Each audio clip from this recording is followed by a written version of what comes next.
ఇచ్చట చెత్త వేయరాదు అని బోర్డులు పెట్టంగా సుతం కొంతమంది ఆన్నే చెత్తేసిపోతుంటారు. ఇంటి ముంగటికే చెత్త బండోళ్ళు వచ్చినప్పుడు పొద్దుగాల లేచేయనికి శాతగాక తొవ్వ పొంటి ఇష్టం ఉన్నట్టు వాడేసిపోతుంటారు. మళ్ళీ అందరు చదువుకున్న మేధావులే అట్లా వేసిపోయేటోళ్ళు కూడా. స్వచ్ఛ భారత్ అని సర్కారోళ్ళు కోట్లు ఖర్చు పెట్టి ప్రచారాలు చేస్తుంటే పబ్లిక్ ఏమో ప్రతిదీ గవర్నమెంట్ చేయాలని ఏడబడితే ఆడ చెత్త వాడేసిపోతుర్రు.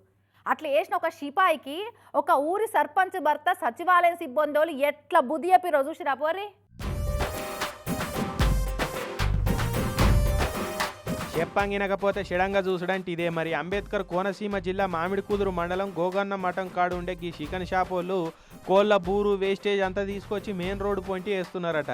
ఇక సర్పంచ్ సచివాలయం సిబ్బందులు ఎనిమాట్లా చెప్పినా ఒక్కరోజు ఊకునుడు మళ్ళా తెల్లారు అదే పని చేసుడట.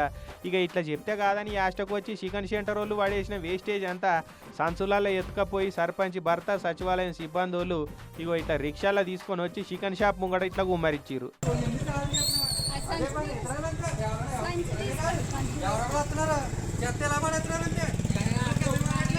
ఇక ఒక్క సంచి గుమ్మరిచ్చే వరకు ముక్కు మూసుకొని వద్దులేండి సర్పంచ్ గారు నేను ఇటుకెళ్ళి దూరంగా పడేస్తాను అని అనుకుంటా చెప్పబట్టిండు చికెన్ షాపు ఓనర్ అన్న.